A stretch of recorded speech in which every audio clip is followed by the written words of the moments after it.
মুসা নবী রব্বে কারিমের দরবারে হাত তুললেন, কয় রব্বে কারিম আমি আপনার সঙ্গে সিজদা কানা করতেছি। দেখা হয়ে গেল, রব্বে কারিমের সঙ্গে সাক্ষাৎ হয়ে গেল। রওনা দিছে বাড়ি আসবে, পথিমধ্যে দেখে কয়েকজন মানুষ কবর খনন করে। আহা, মরার কথা বাবা শুনে না, কয়েকজন মানুষ কবর খনন করে। মুসা নবী চিন্তা করে কিছুক্ষণ আগে গেলাম এই পাশ দিয়ে, কোনো বাড়ি দেখলাম না, ডান পাশে বাড়ি নাই, বাম পাশে বাড়ি নাই, মরু প্রান্তরে কবর খরে কার রে? ওরে আল্লাহ রাব্বুল আলামিন কয়েকজন ফেরেশতার হাতে খুন্তা কুড়ুল দিয়া, মুসলমান খুন্তা দিয়া, মুসলমান উদাল দিয়া জান্নাত থেকে পাঠিয়ে দিয়েছে ফেরেশতাদেরকে, যাও ওই পথের মধ্যে নবী মুসারে ঘুমায় গো দিতে হবে। নবী মুসার শেষ বিদায়ের দিন আজকে রে, আমার নবী মুসার ইন্তেকাল হয়ে যাবে, মুসা নবী ঘুমাইবে, আর নবী মুসার কবরটা নবী মুসা নিজেই করবে, কারণ নবী মুসার কবর নবী মুসাই করবে। এবার নবী মুসা চিন্তা করে রে, এত মানুষ কেন এই জায়গা ধরে আস্তে আস্তে করে হাঁটি আসলেন? বা তাই ভাইরা, ও ভাইরা তোমরা এখানে কি করো? কয় এখানে একজন মানুষের কবর দেওয়া হবে। কয় কে মারা গেছে? কয় ওই মহল্লার একজন মারা গেছে। কয় কবর হবে সেই লোকটা, ও ভাই আমাদের একটু সাহায্য করবা, একটু কবর কোরবানি। মুসা নবীকে দাও, আমার হাতে খুন্তা দাও, কুড়ুল দাও। মুসা নবী নিজ হাতে কুদাল নিলেন, শাপল নিয়ে নিজের কবরটা সুন্দরভাবে খনন করলেন। খনন করা হওয়ার পর নবী মুসা দেখে এত সুন্দর কবর, তাকায় রয়েছে, ডাক দে বলে আল্লাহ এই কবর রে, ও নিষ্ঠুর কবর রে, এর মধ্যে বাতি নাই, সাথী নাই, এই জায়গা কেমনে থাকবো রে?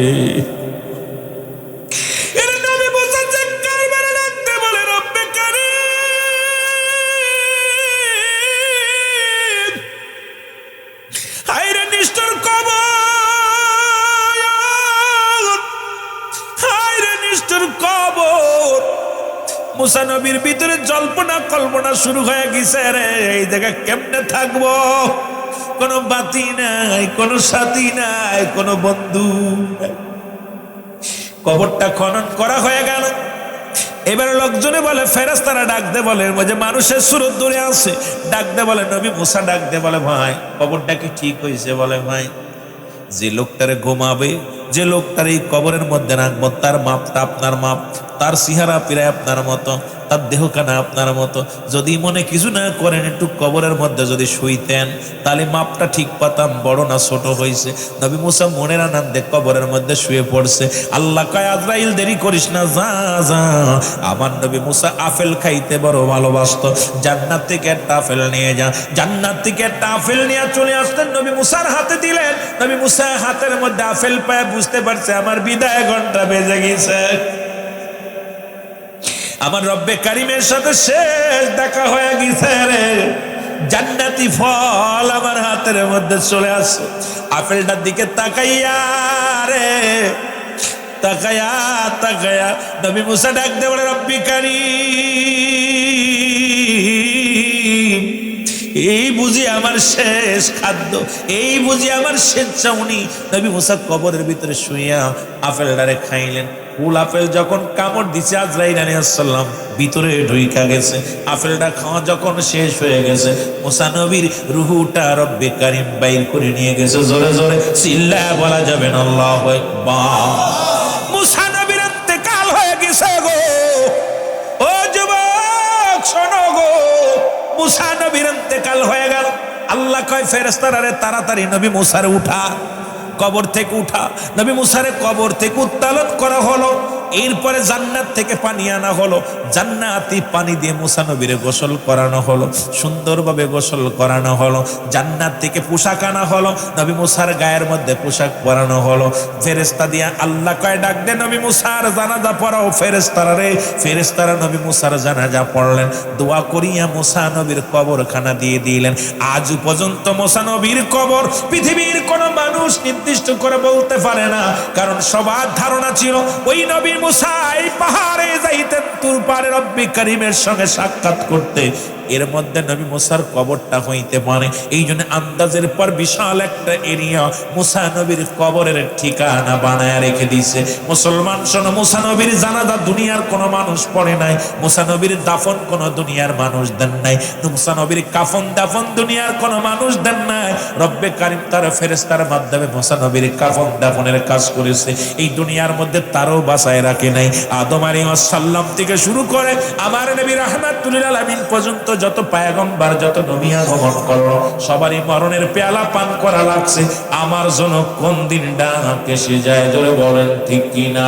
আমার মরণের আর কয়দিন আছে বাকি,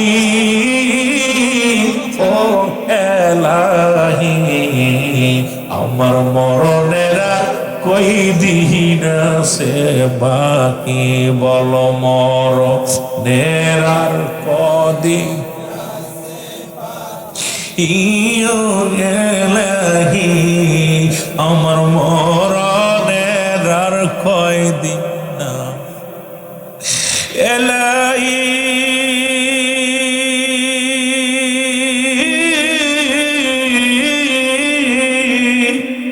যাদের জন্য করলাম কামায় জগতের পরে কেউ হলো না সঙ্গের সাথী আমার মরণের পরে, কেউ হলো না সঙ্গের সাথী আমার মরণের। সবাই দেখি দিল বিদায় আর সবাই দেখি দিল বিদায়, আপন হবে কে ও গয়েলাহি আমার মরণের আর কয়দিন আছে বাকি, আমার মরণের আর কদিন আছে বাকি, ও গয়েলাহি আমার মরণের আর কয়দিন আছে, আমার মরণের কদিন আছে বাকি, ও গয়েলাহি আমার মরণের আর কয়দিন। ছেলে মেয়ে সাজাইয়া দিল মোর বিদায়,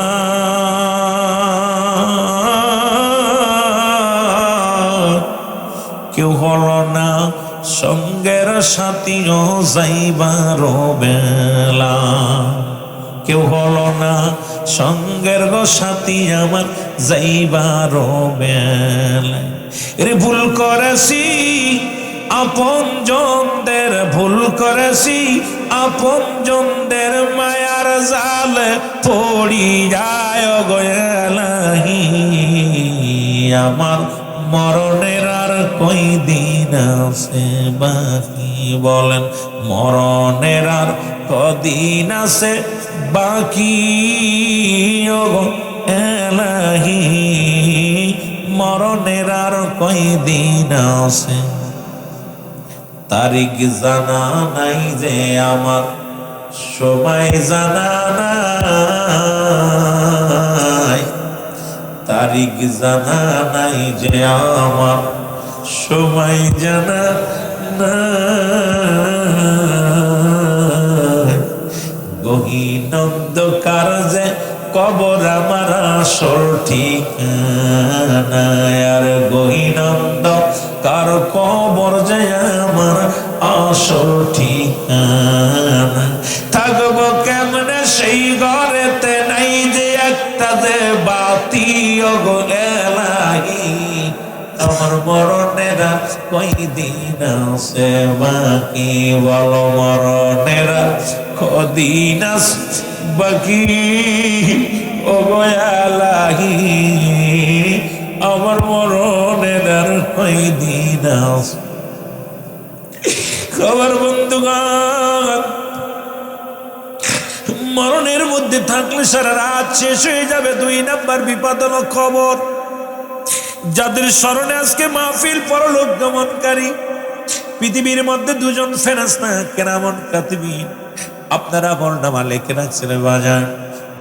গোসল করায়া দাফন করায়া কাফন পরায়া যখন দাফন করায়া দিবে ওই কবর লম্বা আলোচনা রে বাবা, এই আলোচনা সংক্ষিপ্ত করা যায় না। তবু আপনারা এখনো পর্যন্ত খানা খান না, এত রাত 1টা বাজতে চললো, পাগলের মতো বসে আছেন, আপনাদের ঋণ শোধ হবে না। রব্বি কারিমের দরবারে ডাক দিয়ে বলি, রব্বি কারিম, এই পাগলেরা ক্ষুধার জন্য বসে নাই, দুনিয়ার খাবারের টেনশন নেই, গমের চিন্তা না, ওই মরণটা তাদের আসান করে দিও, কবরটা তাদের শান্তির জায়গা বানায় দিও, হাসরের ময়দানে ডানা তামর নামা দিয়া দিও, আজকের এই ময়দান থেকে আমাদের গোনা জড়ায় নিও। এর আল্লামা কুতুবী রাহমাতুল্লাহ বয়ান করে, বান্দা যখন জান্নাতের বাগানে ছুটে যায়, প্রতিটা কদমে কদমে সগীরা গুনাহ মাফ হয়ে যায়। বান্দা সগীরা গুনাহ নয়, কবিরা গুনাহ, কারণ কিয়ামত পর্যন্ত আর কোন নবী আসবে না, কিয়ামত পর্যন্ত নবীদের দরজা বন্ধ, তওবার দরজা খোলা। বান্দা যখন কবরের কথা চিন্তা করে, মরণের কথা চিন্তা করে, জাহান্নামের ভয়ে বান্দা যখন খাস তওবা করে, আল্লাহ বলে ডাক দেয়, রব্বে কারিম জীবনের সব গুনাহ মাফ করে দেয়। জোরে বলেন মারহাবা। যেহেতু সুযোগ পেয়েছি বাবারা আমার, ইন্তেকালের পরে কবরের ভিতরে মুসলমান যখন শোয়া দিবে গো, ও যুবক, দুজন ফেরেশতা আসবে, এক ফেরেশতার নাম মুসলমান, একজন ফেরেশতা আসবে। আমরা জানি মৃত্যুর পরে একজন ফেরেশতা আসে, সেই ফেরেশতা হলো মানকারীর ফেরেশতা, কেরামান কাতিবিন, যা লিখে রাখছে। মানুষ বলে 40 কদম পা লাগাইলে, 40 কদম কবর ছেড়ে সরে গেলে ফেরেশতা আসবে, হিসাবের ফেরেশতা না রে বাজান না। এই কবরে যখন শোয়া দিবে গো, একজন ফেরেশতা আসবে, তার নাম হলো নুমান ফেরেশতা। জোরে বল আল্লাহু আকবার। এই নুমান ফেরেশতা আসিয়া ডাক দিয়ে উঠাইবে, বান্দা ওঠো, বান্দা উঠাইবে, ডাক দিয়ে উঠায় বলবে, বান্দা। এই নুমান ফেরেশতার হাতের মধ্যে 2 টুকরা কাগজ থাকবে, একটা হলো নেক আমল, একটা হলো বদ আমল। আজকে পরলোক গমনকারীদের জন্য, আজকে মুসলমান, আজকে যাদের জন্য দোয়া, যাদের স্মরণের দোয়া হয়, তাদের কথাগুলো একটু ভালো করে শুনে নাও বাবা। এইবার 2খানা কাগজ থাকবে, একটা হলো নেক আমল, একটা হলো বদ আমল। ডাক দিয়ে বল, বান্দা এই নাও, বান্দা নাও।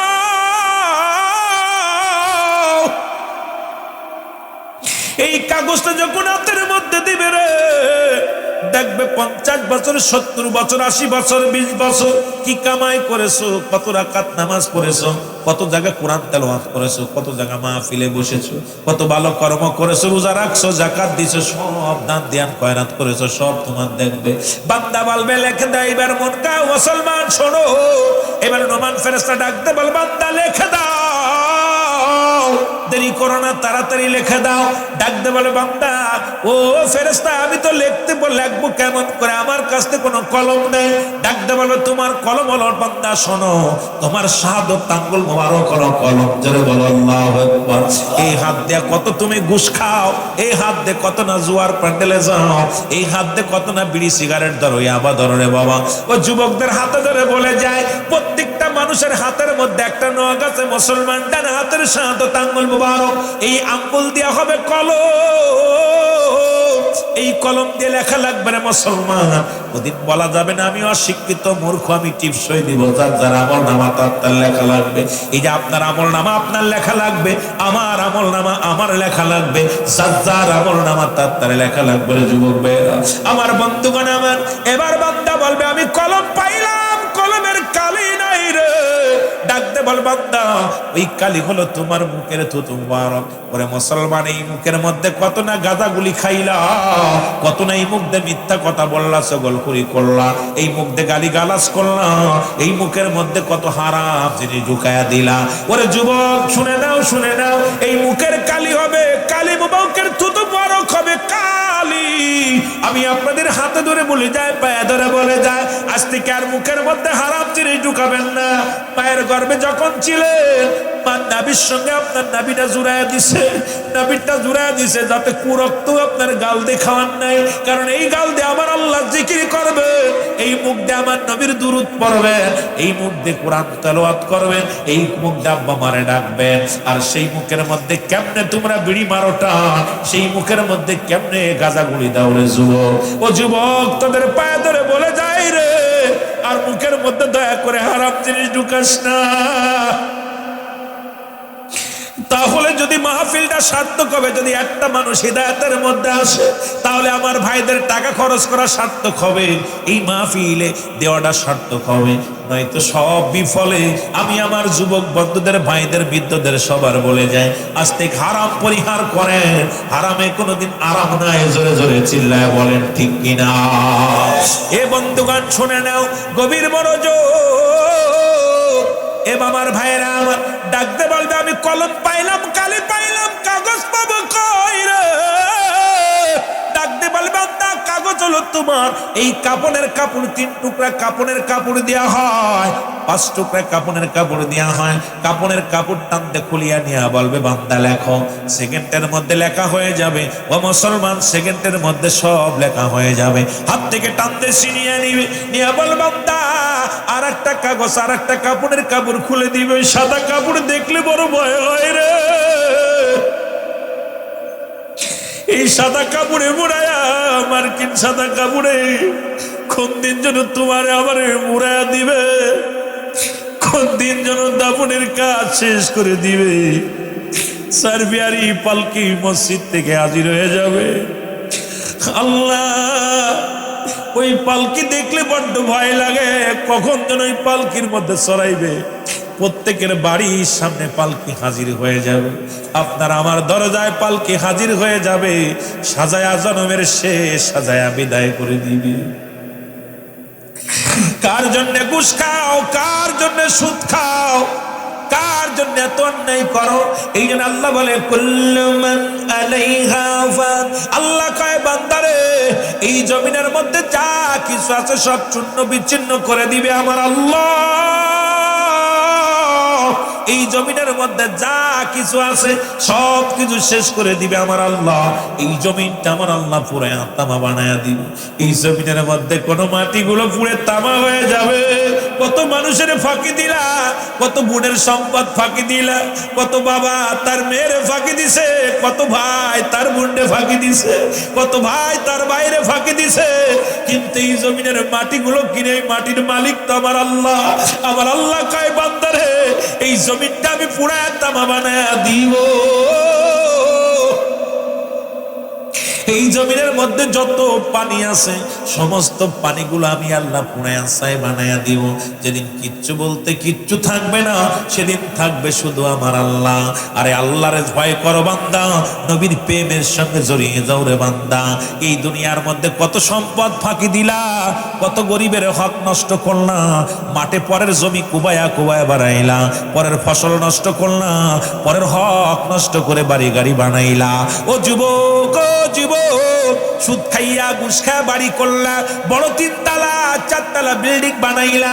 এই আল্লাহ পাক সব চূর্ণ বিচ্ছিন্ন করে দিবে, কিচ্ছু বলতে কিচ্ছু থাকবে না রে মুসলমান। শুনে নাও, এই সম্পদ করেছে। আমি পিরাইটা মাহফিলের ভিতরে কথাটা বলি, এ দুনিয়ার মুসলমান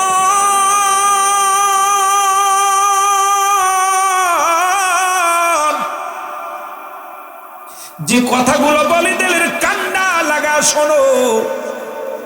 সুতরাং মৃত্যু যন্ত্রণা পৃথিবীর মধ্যে 1 নাম্বার বিপদ হলো মানুষের মরণ। মরণের পেয়ালা পান করতে হবে, কোনো সন্দেহ নাই। আর মরণের কোনো আপলোড ওয়াজ নাই। মরার বিকল্প কিছু আসেনি বাবা। আমেরিকা, লন্ডন নিয়ে গেছে, ঢাকা নিয়ে গেছে, পিজিতে ভর্তি করছে, লক্ষ টাকা খরচ করছে। 1 মাস 2 মাস 5 বছর বেঁচে গেছে, তারপরে মরণ। আদম আলাইহিস সালামের কাছে জিবরিল আমিন এসে বলেন, নবী গো, আপনার তো বিদায় ঘন্টা বেজে গেছে, যাবেন নি, আল্লাহ শুনতে বানাইছে। আদম কয়, জিবরিল রে, আজরাইল বলো কি ছেড়ে জন্য আসছো? বলেন, হুজুর আপনাকে নেওয়ার জন্য। বলেন, আপনি কি থাকতে চান? যদি থাকতে চান, রব্বে কারিম বলছে যতদিন ইচ্ছা ততদিন থাকতে পারেন। আদম নবী ডাক দিয়ে কয়, আজরাইল কতদিন দেবে? কয়, আপনি যদি যতদিন চাবেন ততদিন পাবেন। কয়, 2 বছর, 5 বছর, 10 বছর, 20 বছর, 50 বছর। তারপরে কি হবে? কয়, তারপরে মরা লাগবে। আদম নবী কয়, যদি মরাই লাগে রে, তাহলে আর বেঁচে থেকে লাভ নাই, নিয়ে যাও। ওরে মুসলমান, শুধু তাই নাই, মুসা আলাইহিস সালামের কাছে আজরাইল আসলেন, ডাক দিয়ে কয় মুসা নবী সালাম দিলেন, আসসালামু আলাইকুম। যে মুসা আলাইহিস সালাম আজরাইলের চোখ একটা বলে একটা বলে দুই চোখ কানা করে ফেলেছিল। এই আজরাইল আয়া কয় হুজুর আপনাকে নেওয়ার জন্য আসছি রে। আমার কবিন্দে ঢুকবি? কয় চোখ দিয়ে ঢুকবো? কয় না, চোখ দিয়ে দেখেছি আমি রব্বে কারিম রে। কয় তোর কান্দে ঢুকবো? কয় কান্দে আমি শুনেছি রব্বে কারিমের কথা, তোর জবান দিয়ে তোমার মুখ দিয়ে ঢুকবো। কারণ ইমানদারের ইমানদার রুটা নেই আল্লাহ এই জায়গা থেকে, গলা থেকে শুরু করে উপরটা দিয়া, হয় মাথা দিয়া নাই, কান দিয়া নাই, নাক দিয়া নাই, মুসলমান গাল দিয়া। কারণ এই পৃথিবীর মধ্যে রব্বে কারিম মানুষকে বানাইছে তার কুদরতি হাত মুবারক দিয়া। এই জন্য বান্দার মুখমণ্ডল ইংলিশে বলা হয় ফেস, আরবিতে বলা হয় ফাহমুন, আর বাংলায় বলা হয় মুখমণ্ডল। এটা দিয়া রব্বে কারিম অত্যন্ত ভালোবাসে। রব্বে কারিম এই জন্য মুখমণ্ডলটাকে আল্লাহ পবিত্র আল্লাহ রাব্বুল আলামিন তার কুদরতি হাত মুবারক দিয়ে বানাইছে। আদম ডারে মুসলমান মুসা নবী ডাক দেখো, আজরাইল তুমি কি জানো আমার এই মুখ দিয়ে আমি কথা বলেছি রব্বে কারিমের দরবারে? আল্লাহ তো কইছে এখন কি করতাম, কোন জায়গায় দিকে ঢুকতে দিতাম না, ঢুকতে দিতাম। আল্লাহ কয় শোন, মুসার জিজ্ঞাসা দিয়ে কতদিন থাকতে চান? আল্লাহ নবী আপনি কতদিন থাকতে চান বলেন। আল্লাহ সুযোগ দিছে। মুসা কয় কদিন? কদিনের কথা কইছে? আপনি কত বছর, এই যে বকরির গায়ে দেখছেন একটা বড়, এই যে মেষের গায়ে যত পশম আছে, এতদিন থাকতে চান? তারপরে কি হবে? তারপরে মরতে হবে।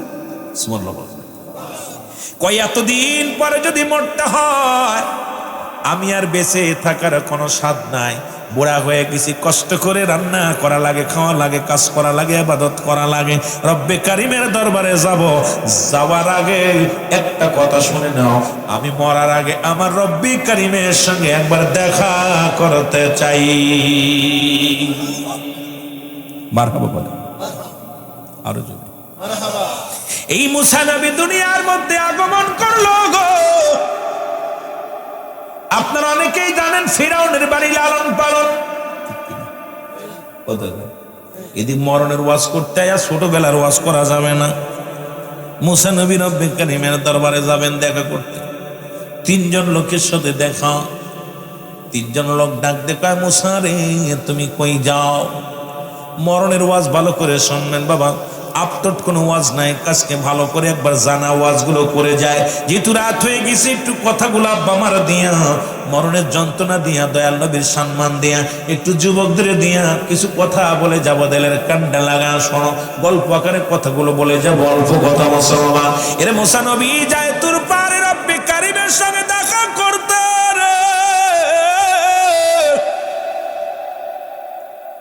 ডাক দেয়া তিনজন লোকের সঙ্গে দেখা। কয়জন লোকের সঙ্গে? যদি বলেন কয়জন? তিনজন লোকের সঙ্গে ডাক দেখায়, নবী মুসা রে কই যাও? কই আর যাবো, আল্লাহর সঙ্গে দেখা করতে যায়। কয় দেখা করতে যাবো কোথায়? কয় তোর পাড়ে। কয় নবী মুসা রে আমি তোমার একটা কথা বলবো, তোমার আল্লাহরে জিগাইবানি। নবী মুসা তোমার মাওলারে জিগাইবিনি। এই দুনিয়ার মধ্যে এত ধন সম্পদ দিছে আমার আল্লাহ, এত বাড়ি গাড়ির মালিক বানায় দিছে আমার আল্লাহ, কোন আমল করলে এই ধন সম্পদ কমে যাবে? এই কথাটা তুমি রব্বে কারিমের জিগাইবা। মুসা নালিশটা নিবা? নিলাম না। যাইতে যাইতে আর একটা লোকের সঙ্গে দেখা। ডাক দে বলে, নবী মুসা রে আমি তো বাড়ি বাড়ি ভিক্ষা করে খাই, মানুষের কাছে চা চা খাই, আমি গরিব মানুষ, বাড়ি নাই, ছোট্ট একটা কুড়ে ঘর আছে রে মুসা, তোমার আল্লাহরে জিগাইবিনি আমি গরিব মানুষ কি আমল করলে আমি ধনী হব? মুসা রে তুমি বুড়া হয়ে গেছো, হয়তো তোমার শেষ যাত্রা রব্বে কারিমের সাথে সাক্ষাৎ। কারণ আল্লাহ রাব্বুল আলামিন এই জিবরিল আমিনকে পাঠাইলেন দুনিয়ার মধ্যে আদম আলাইহিস সালামের কাছে 12 বার, ইদ্রিস আলাইহিস সালামের কাছে 4 বার, ইব্রাহিম আলাইহিস সালামের কাছে 42 বার, মুসা নবীর কাছে আগমন করলেন 450 বার, আর আমার আপনার নবীর কাছে আসলেন 24,000 বার। মাত্র 63 বছরের জিন্দেগি, কতবার আসছে? আহা এ যুবক মেয়েটা জিগায়, নবী মুসা, মুসা রে, কি আমল করলে আমি ধনী হব? এই বাড়ি বাড়ি আছে, খাতি ভালো লাগে না, আমি গরিব মানুষ, আমারে কেন বানাইলো? ধনী হওয়ার দরকার, আমার দেশে অনেক গরিব আছে, সুদ খায় বড় লোক হওয়ার জন্য। আমার মহল্লায় কিছু দেখি বেঞ্চালায় আর সুদের কারবার করে, সুদ লাগাইছে, সুদের টাকা ডিম পারিয়ে ফেরা বড় লোক হয়ে গেছে। কথা বুঝেননি? এরকম অত্যন্ত অঞ্চলে হাসে, কিন্তু আমল নিয়ে বাড়াবাড়ি করে না, খালি বড় লোক হওয়ার জন্য চিন্তা করে। আমার বন্ধুগণ, আমার শোনানো, নবী মুসা কয় নিলাম, তোমার নালিশটা নিলাম। তৃতীয় আর একজন ব্যক্তি কয়, মুসলমান যার হাত নাই পা নাই, অসল মানুষ, রাস্তায় রাস্তায় ঘুরে আল্লাহ আল্লাহ বলে ডাক দেয়। এই লোকটা ডাক দেয়, বলে নবী মুসা রে, ও নবী মুসা, তোমার আল্লাহ রে জিগাইবানি, আমারে কেন দুনিয়ার মধ্যে পাঠাইলো? আমার তো হাত নাই পা নাই, আমার দিয়া কোনো কাজে লাগবে নি। তোমার আল্লাহ, তোমার মাওলারে জিগাইবানি, তোমার রব্বে কারিম আমারে কেন পাঠাইলো দুনিয়ার মধ্যে? আমার দিয়ে কোনো কাজে লাগবে নি। কয় নিলাম। নালিশ, 3 জনের নালিশ নিয়ে গেছে। রব্বে কারিমের সঙ্গে সাক্ষাৎ, রব্বে কারিমের সঙ্গে আলাপ হয়। এখন মুসা আলাইহিস সালাম ডাক দিয়ে বলে, আমার আল্লাহ, 3টা নালিশ নিয়ে আইছিলাম, 3টা প্রশ্নের উত্তর জানতে চাই। কয়টা? জোরে বলেন, কয়টা? নবী মুসা রাতে 1 নাম্বার নবী মুসা দাবি করলেন, প্রথম দাবি করলেন নবী মুসা যে আল্লাহ, আমার তো মনে হয় শেষ সাক্ষাৎ আল্লাহ। এই যাওয়ার আগে একটা কথা বলে যাই, সেই কথাটা হলো আল্লাহ, আমার বনি ইসরাইল লোকেদের তুমি খাবারের ব্যবস্থা করে দিবা, যেন রিজিকটা ভালো মতো পায় রে আল্লাহ।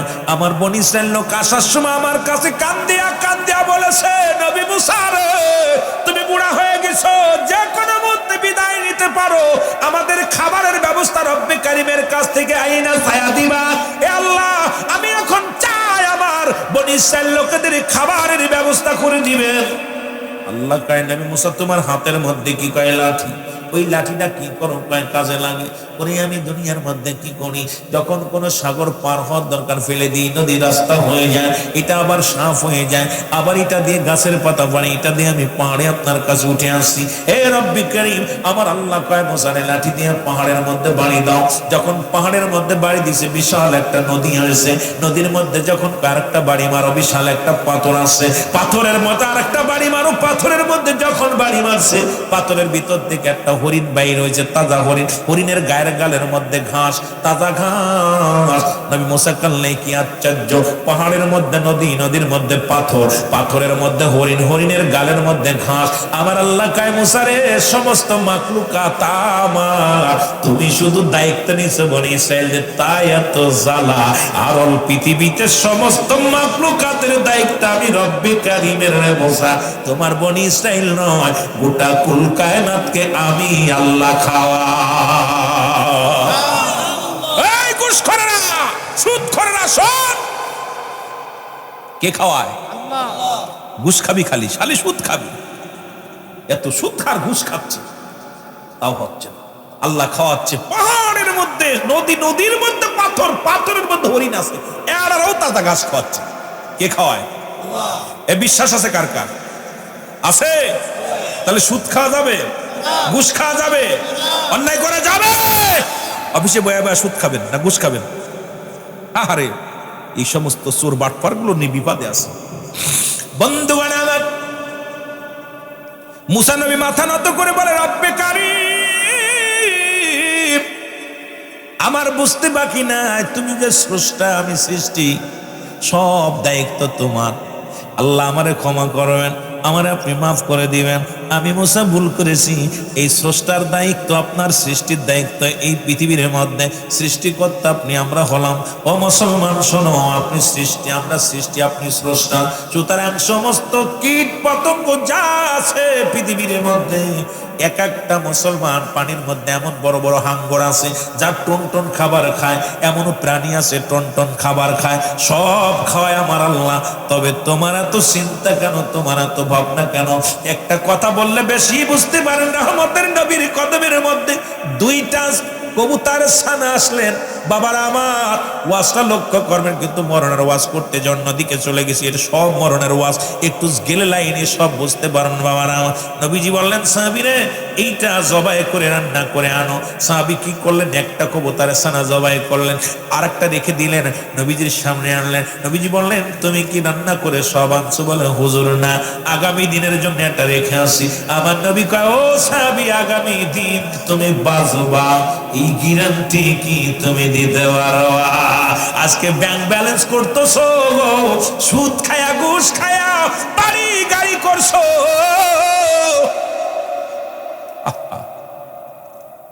কত বাড়ি করলা গাড়ি করলা, কিছু নিয়ে যেতে পারবা না।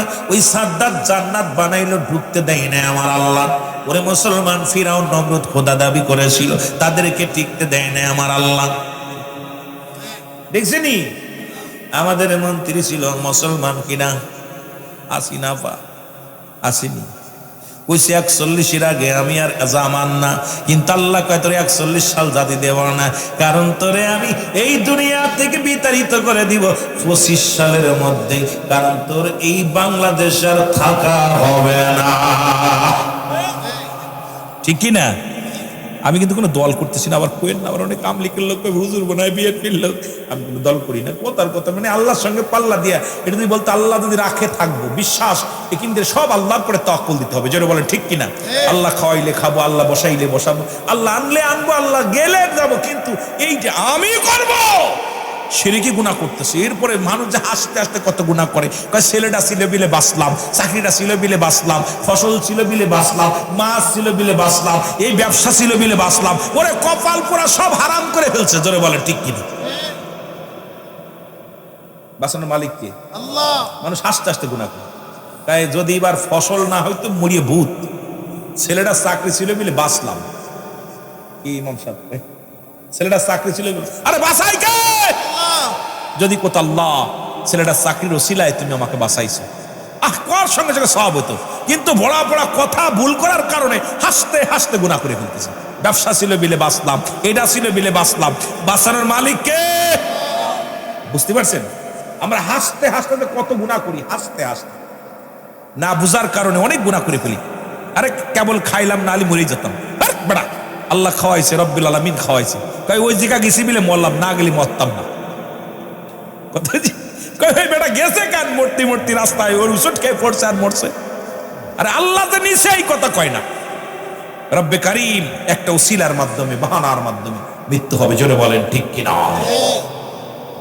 আমার বন্ধুগণ, আমার মুসা নবী ডাক দেখায়, রব্বে কারিম তিনটা নালিশ নিয়ে আইছি গো, আবার আপনার কাছে আবার আইতাম ফিরে, তবে যাওয়ার আগে একটা নালিশ আমি আপনার কাছে জানতে চাই। তিনটা লোকের সাথে সাক্ষাৎ হয়েছে, আপনি প্রশ্নের উত্তর দেন। আল্লাহ কয় কি প্রশ্ন করবি আমারে?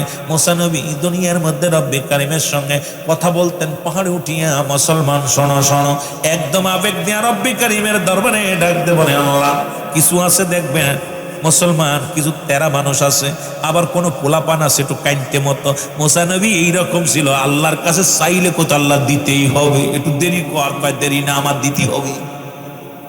দাও জানি আবেগ নিয়ে ভালোবাসা বেশি, আল্লাহর প্রিয় বন্ধু, আল্লাহ আবেগ নিয়ে আল্লাহ দিতেই হবে, এটা করতেই হবে। মুসা নবী ডাকতে কয় রব্বে কারিম,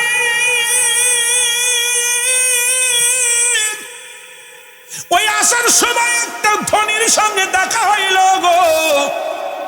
ধনী বলল কই যা? আমি বললাম রব্বে কারিমের সঙ্গে সাক্ষাতে যাই। ধনী বলছে আল্লাহ এত ধন সম্পদ মাল তার হয়েছে, কি আমল করলে কি করলে তার ধন সম্পদ কমে যাবে, একটু কইতে বলছে। আল্লাহ আমারে জানা দাও, আমি যেন তারে যে বলতে পারি। আমার আল্লাহ কয় নবী মুসা রে, ধনীরে যে বলবা সে যেন আজ থেকে আমার শুকরিয়া আদায় না করে। কথা কি বুঝেছেন? এত ওয়াজ করা লাগে না, অল্প বুঝলি, কচুর মতো কচু হইলে অল্প জালে শেষে। হ্যাঁ কথা বুঝলি? জ্ঞানী গুণী যারা আছে অল্প কথায় বোঝে। আপনি অসুস্থ, আল্লাহ ভালো রাখছে, আলহামদুলিল্লাহ। কি করতে? আলহামদুলিল্লাহ। খালি আলহামদুলিল্লাহ শুকরিয়া আদায় করবেন, আল্লাহ খুশি হয়ে যাবে। নবী মুসা কয় আল্লাহ তৃতীয় ব্যক্তি পড়াশোনা করছে গো, সেটা গরিব মানুষ, এক মহিলা আমারে বলছে সে মানুষের দ্বারে দ্বারে চেয়ে খায়। সে বলছে আল্লাহ কি আমল করলে সে ধনী হবে, অভাবানটন দূর হয়ে যাবে। আমার আল্লাহ কয় মুসা রে যায় বলবো এই মহিলা যেন বেশি বেশি আমার শুকরিয়া আদায় করে, বলেন আলহামদুলিল্লাহ। দুইটা উত্তর পেয়ে গেছে। তৃতীয় নাম্বার প্রশ্নের উত্তর, নবী মুসা ডাকতে বলে রব্বে কারীম,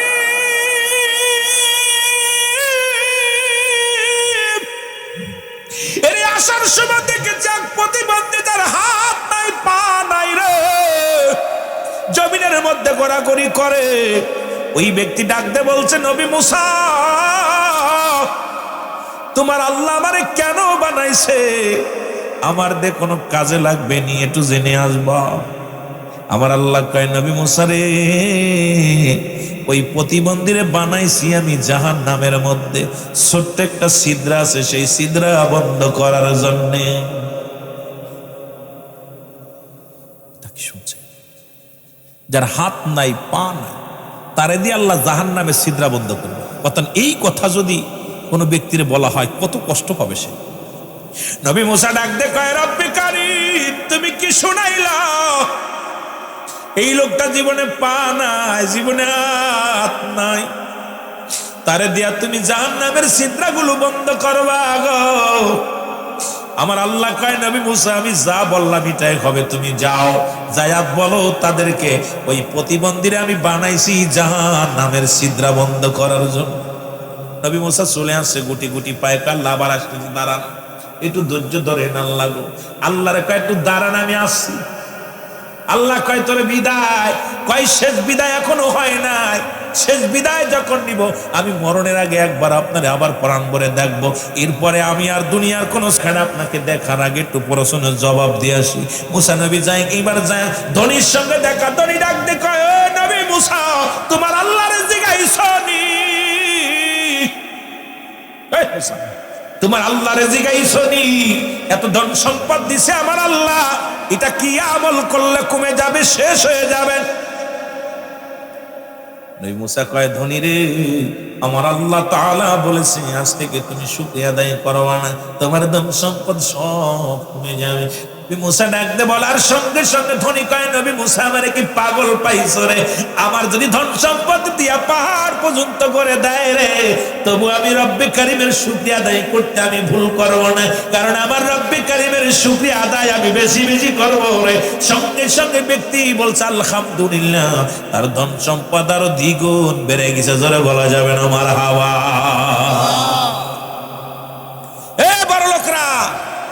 ঘুষ সুদ না লাগায় আলহামদুলিল্লাহ বেশি বেশি শুকরিয়া আদায় করবা, এমনি আল্লাহ বরকত দিব, এমনি বরকত দিব। এবার গরিবের সঙ্গে দেখা, ওই গরিব মহিলার সঙ্গে দেখা, নবী মুসার সঙ্গে, মুসা নবী মুসা তুমি কি তোমার আল্লাহরে জিগাইছো নি? করতাম মানুষের দ্বারে দ্বারে ছায়া খাইতাম, রাত হলে একটু বিশ্রাম নিতাম, তোমার আল্লাহ করলো কি? আল্লাহ নবী মুসা রে আমি আমার রব্বে কারীমের শুকরিয়া আদায় করি, জোরে বলো আলহামদুলিল্লাহ। মহিলা স্বীকার করে গো মুসা রে আমারে মাফ করে দাও, আমি রব্বে কারীমের শুকরিয়া আদায় করি, যদিও সে চিনতে খায়, রাত্র হলে একটা ঘুমানোর জায়গা ছিল, এখন তেড়াও চলে গেছে, আমি কি করবো আল্লাহ আলহামদুলিল্লাহ। সঙ্গে সঙ্গে রব্বে কারীম ফেরেশতা দিয়া বিশাল একটা ঘর বানায়া দিছে মহিলার, জোরে জোরে চিল্লায় বলা যাবে না মারহাবা। আলহামদুলিল্লাহ বলার সঙ্গে সঙ্গে আল্লাহ পরিবর্তন করেছে। এইবার হলো সেই প্রতিবন্ধী হাত নাই পা নাই লোকটা ডাকছে ও নবী মুসা, মুসা মুসা কই কি রে প্রতিবন্ধী, সামনে যে নবীও কান্দে, মুসা নবীর চোখের পানি পড়ে, এই লোকটার আমি কেমনে কইতাম, এই লোকটার যে জাহান্নামে ছিদ্র বন্ধ করবো এই কথাটা আমি কেমনে জানাইব, এটা জানানো কি সম্ভব? কোন দিক এই লোকটা কি কত কষ্ট পাবে। ডাক দে বলে নবী মুসা তোমার মাওলারে জিগাইছো নি? নবী মুসা রে আমার আল্লাহ আমারে কেন বানাইছে, আমার দিয়ে কোনো কাজে লাগবে নি? ওই প্রতিবন্ধীরে তোমার আমি বলবো কেমন করে? বলে বলো রে নবী মুসা বলো আমার আল্লাহ কি বলছে বল। কয় প্রতিবন্ধী রে আমার আল্লাহ তোমারে বানাইছে জাহান্নামের ভিতরে ছিদ্র আছে, সেই ছিদ্রগুলো ছোট ছোট ছিদ্রগুলো বন্ধ করার জন্য তোমার বানাইছে। প্রতিবন্ধীর সঙ্গে সঙ্গে ডাক দে বলে আলহামদুলিল্লাহ। জোরে কইতে নিলে আসতে হয়ে গেল। এর প্রতিবন্ধী ডাক দে কয় নবী মুসা, আমার জীবন বড় ধন্য রে। আমি শান্তি পেলাম যে আমার আল্লাহ বানাইছে যে কোন একটা কাজে লাগাইবে, এই জন্য আমি শান্তি পাইলাম। আমি মনে করলাম বিনা কারণে আমারে বানাইছে, বিনা কারণে দুনিয়া আমারে পাঠাইছে। এখন আমি বুঝতে পারলাম রে, আমার দিয়ে আমার রব্বি কারীম জাহান্নামের ছিদ্র বন্ধ করবে। আমি শুকরিয়া আদায় করলাম, আলহামদুলিল্লাহ। আল্লাহ কয় জিবরিল তাড়াতাড়ি যা রে, মুসা নবীরে বল তাড়াতাড়ি বল, পাগলটার জন্য একটা নয় দুটি নয় রে, ওই পাগলটার জন্য আমি রব্বি কারীম একটা জান্নাতের দরজা খুলে দিলাম রে।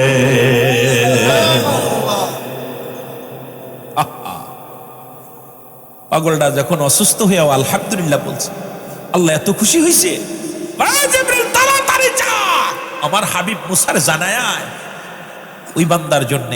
আহা, ইমানদার জন্য তো আল্লাহ এমনি প্রস্তুতি রাখছে। আল্লাহ বলো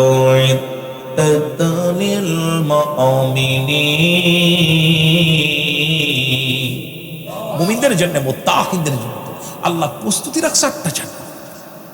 মুসা নবীর ডাক, আল্লাহ নবী গো, ওই প্রতিবন্ধীর জন্য শুভ সংবাদ, ওরে বারণ করেন, কানতে বারণ, ও যে কত খুশি হয়েছে যে আমার কাজে লাগাইবে আল্লাহ। তাহলে এই পৃথিবীর মধ্যে আমাকে পাঠাইলো, যে হালাতে আসছি শুকরিয়া আদায় করার দরকার আছে কিনা? আরো জোরে বলেন, আল্লাহ রে ডাক রে বান্দা, আল্লাহ রে ডাক তোরা, আল্লাহ রে ডাক রে বান্দা। ওরে ডাকার মতো ডাকলে পারে, ডাকার মতো ডাকলে পারে, গোনা পাবি মাপ। আল্লাহ রে ডাক রে বান্দা, আল্লাহ রে ডাক তোরা, আল্লাহ রে ডাক রে বান্দা। আরো জোরে বলেন, আল্লাহ রে ডাক রে বান্দা, আল্লাহ রে ডাক তোরা, আল্লাহ রে ডাক রে বান্দা। ডাকার মতো ডাকলে পারে, ডাকার মতো ডাকলে পারে, গোনা পাবি মাপ। আল্লাহ রে ডাক রে বান্দা। এ দুনিয়ার মুসলমান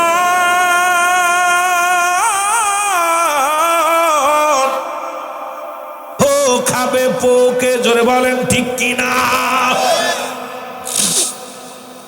কিসের জন্য করবে? সম্পদ খাবে লোকে, সম্পদগুলো কে খাবে? হয় তোমার ভাই খাবে, ছেলে খাবে। এই যে করতেছি কষ্ট করে, সব বউ ডেটিং করবে টাকা পয়সা পায়া, ছেলে গাঁজাগুলি খাবে, মেয়ে গাঁজাগুলি, ছেলে পালসার মোটরসাইকেল। আরে ভাই, বাপের সম্পদ দিয়া গড়ে কি করতেছে, কিন্তু আব্বা কবরে শুয়ে আছে। কতজনের কবরে কুত্তা শিয়ালে পায়খানা করে, বছরকে বছর পরে আসে, কপাল পোড়া সন্তানেরা জানা দোয়া করতে চায় না। ও বছরে একবার ওই রোজার মাস আসলে রোজা শেষে কবর সাফ করতে যায়। ইমাম সাহেব দিকে, হুজুর আমার আব্বার কবর কোনটা? ওরা জুতাটা ফিটাও না কেন? ওর বাপের কবরও চেনে না। তার মানে এক বছরের ভিতরে বাপের কবর এখানে আসে না। এক বছরের ভিতরে আরো মানুষ মারা গেছে না, অনেকগুলো মারা গেছে, এখন ওর বাপের কবর খুঁজে পাচ্ছে না। ইমাম রেজিকে, ইমাম সাহেব আব্বার কবরটা কোথায়, মার কবরটা কোথায়? তাহলে এই দুনিয়ার সম্পদ এই কার জন্য করে তুলছেন? কার জন্য? যে ছেলে আপনার জন্য নাই, কবরের পাশে দাঁড়ানোর সময় পায় না। ও বন্ধু বান্ধব নিয়ে ঘোরার টাইম ঠিকই পায়, বন্ধু বান্ধব নিয়ে ঘুরতেছে, কিন্তু আব্বা মার কবরের পাশে দাঁড়ানোর সুযোগ পায় না। এই সন্তানের জন্য থুয়ে দেওয়ার চাইতে মসজিদে দান করে যান, মাদ্রাসায় দান করে যান, ত্যায্য করে দেন সন্তান। ওটা আমানত রাখছে আল্লাহ, খেয়ানত করার অধিকার নাই। ওর চাইতে ওই টাকাগুলো ওই জানোয়ারদের কাছে না রাইখা টাকাগুলো মসজিদে দেন, মাদ্রাসায় দান করে থুয়ে চলে যান। আল্লাহ, ওই জানোয়ারগুলো মানুষ করতে পারে না, ওরা আমার জন্য কি দিব? আমার কামায়ের জন্য সঞ্চয় যা ছিল আল্লাহর রাস্তায় দিয়ে গেল। কথা বুঝেন না? কষ্ট পাচ্ছেন? যে সন্তান বাপমার খবর নেনা মরে যাওয়ার পর, আমি তাদেরকে বলবো, ইমাম সাহেবকে অনুরোধ করবো, মুসলিম ইমাম সাহেবকে, আপনি ডাইরেক্ট বলে দিবেন, যে সন্তান মরার পর ওই কবর গোরস্থানে আসে না, সে সন্তান দরকার নাই। ওদের সম্পদগুলো, আর এদের জন্য মায়া কান্না কাঁদতেছে আমরা। কাদের জন্য এত কষ্ট করতেছে? কাদের জন্য এত চোখের পানি ফেলতেছে? এত মায়া, এত চোখের পানি ফেলতেছি তাদের জন্য। কাদের জন্য? যাদের জন্য করতেছি কেউ আমার না। আবার কাফনের কাপড় টান দিয়ে লিখবে, লেখা পর দেখবে আমার পাপ, কত অন্যায় করেছে, তখন কানবে আমি এটা লিখতে পারবো না। তখন ওনাকে ডান দিক থেকে চাপ দিবে কবরে, ডান দিকের চাপটা ডান দিকের হাড্ডিগুলো বাম দিকে চলে যাবে, বাম দিক থেকে চাপ দিবে বাম দিকের হাড্ডি ডান দিকে চলে যাবে, উপর থেকে চাপ দিবে নিচেই এরকম মন মন মাটি গজ গজ মাটির নিচে চলে যাবে, আবার উত্তোলন করা হবে। এত আঘাত করবে, কবরে আযাব হয়।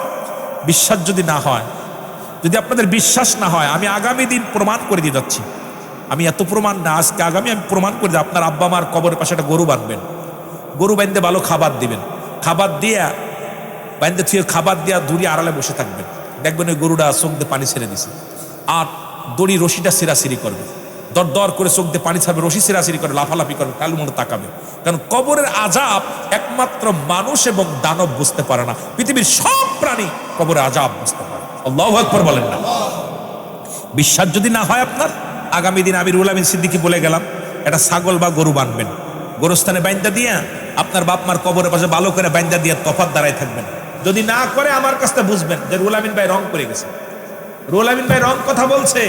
কবরে আযাব যদি দুনিয়ার মানুষ জানতো, ঘর বাড়ি ছেড়ে পাগল হয়ে চলে যেত। এই ঘর দরজা বাদশাহ সেকেন্দার, উনি যখন বাদশাহ, উনি দুনিয়ার সব ছেড়ে দিয়া যখন মরণের পরে ওনার বাদশাহ সেকেন্দার বলতেছিল উজিরকে, উজির আমি যেদিন মারা যাব কাফনের কাপড়ের বাইরে আমার হাত দুখানা রেখে দিবা। তা বলছে হুজুর আপনার হাত দুখানা বাইরে রাখবো, মানুষ তো আপনাকে বলবে বাদশাহ পৃথিবীতে খাজনা নিত, মরার পরও খাজনা চায়।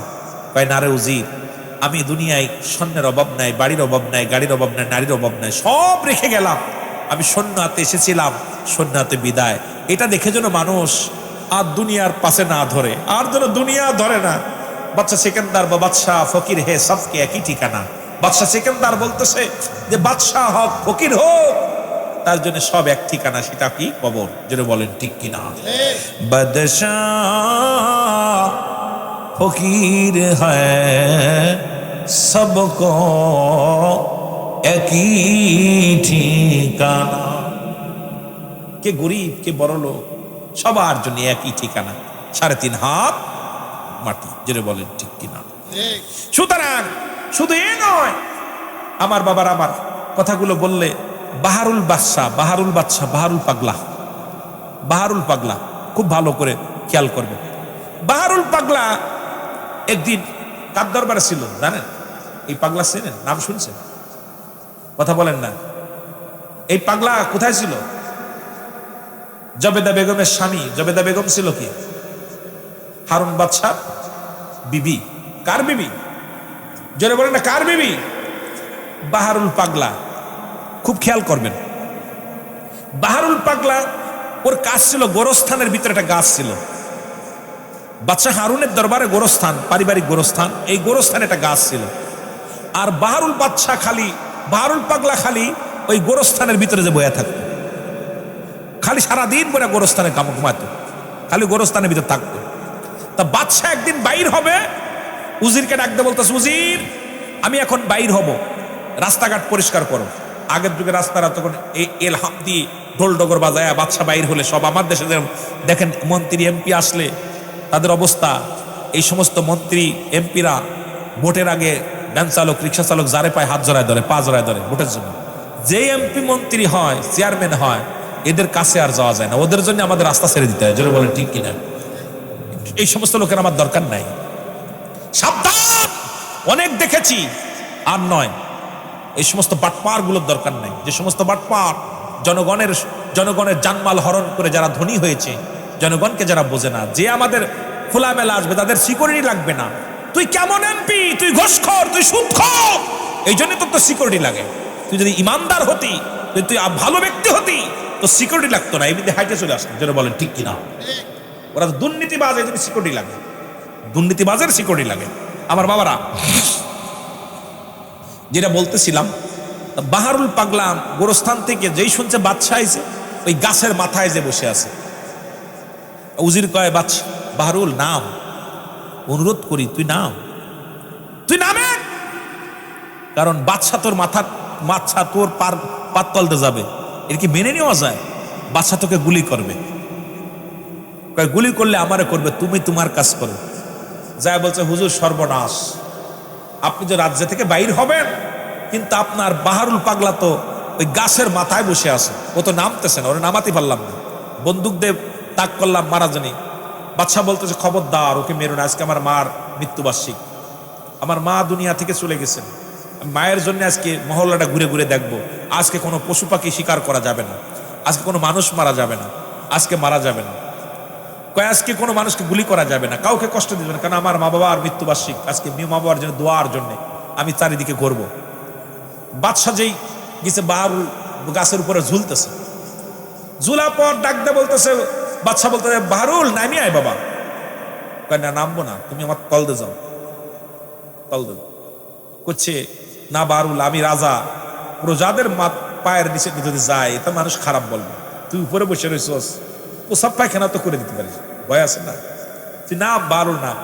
বাহারুল কাছে আমার 3টা প্রশ্নের জবাব যদি দিতে পারো তাহলে পরে আমি নামবো। এ বাদশা, তুমি ছিলে কোথায় আর আসছো কোথায়? বাদশা, তোমার ধন সম্পদ তুমি যখন মারা যাবা এগুলো কোথায় যাবে, আর তোমার মৃত্যুর পর তোমার কোথায় রাখবে? বাদশাকে যখন প্রশ্ন করছে, বাদশা চিৎকার মেরে বলে বাহারুল, তুই এত জ্ঞানী, তুই আমার উস্তাদ, কারণ তুই যে আজকে গোরস্থানে তুই জায়গা বানানিস, কারণ মৃত্যুর পরে আসল ঠিকানা হলো আমার কবর, সুতরাং তুই মৃত্যুর আগে তোর জায়গা ঠিক করে নিছিস। আমি বাদশা আরামায় এসে আছি, ভুল করেছি, কারণ আমি আরামায় এসে আমাকে রাখবে না, মৃত্যুর পরে এই রাজ্য থেকে আমার বাইর করে কবরে দিয়ে দেবে। সুতরাং 2 নাম্বার কয় যে তুমি ছিলা কোথায়? ছিলাম তো মায়ের পেটে, দুনিয়ায় এসি কিসে, এরম অন্ধকারে ছিলা, অন্ধকারে থাকবা, ছিলা অন্ধকারে, রব্বে কারিম তোমাকে আলো দেখাইছে, আবার অন্ধকারে যেতে হবে। বাদশা চিৎকার মেরে কয় বাহারুল, তুই আমার উস্তাদ, আমি ক্ষমা চাই, আমার চোখ খুলে গেছে, ওকে ছেড়ে দাও, কারণ আমার শেষ ঠিকানা হলো ওই কবর। যেটা বলেন ঠিক কিনা? আমার শেষ ঠিকানা কোথায়? কবরের পুঁজি বানানোর দরকার আছে কিনা? কবরের পুঁজি বানানোর দরকার আছে কিনা? কবরটা যদি আপনার ভালো না হয়, আহা, এই কবরটা যদি আপনার ভালো না হয়, কিয়ামত পর্যন্ত কবরে কোনো সকাল বিকেল নাই, কবরে কোনো রাত আর দিন নাই, কবরের শুরু আছে, শেষ হলো কিয়ামত পর্যন্ত। মৃত্যুর পর থেকে কিয়ামত পর্যন্ত জীবনটাকে বলা হয় কবরের জগৎ। যেটা বলেন ঠিক কিনা? মৃত্যুর পর থেকে কিয়ামত পর্যন্ত জগৎটাকে বলা হয় কবরের জগৎ। সুতরাং এই কবরের চিন্তা যদি কারোর ভিতরে না থাকে, এর মতো কপাল পুরা পৃথিবীর মধ্যে আর কেউ নাই। যেটা বলেন ঠিক কিনা? ওরে আজ না হয় কাল তুমি যাইবা কবরে, যাবার বেলায় দেখবে গো তোমার সবই রই,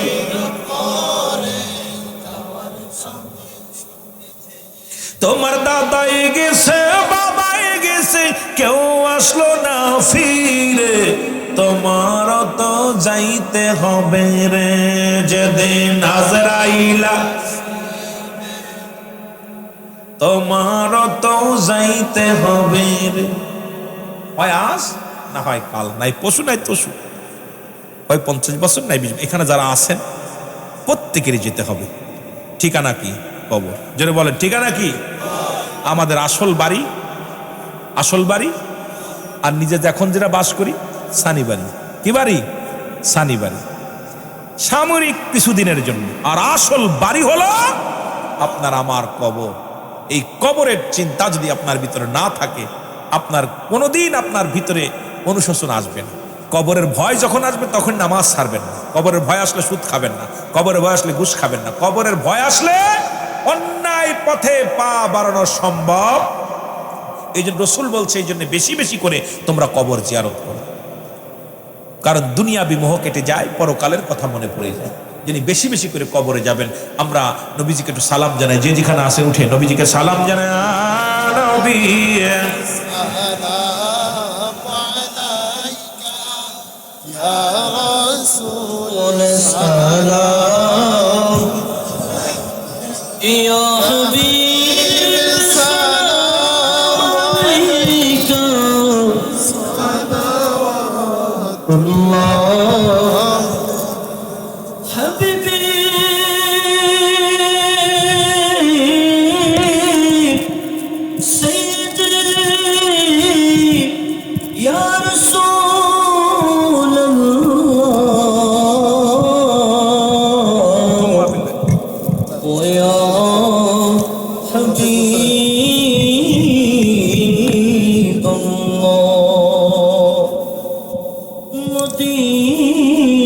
মদিনার অলি গলি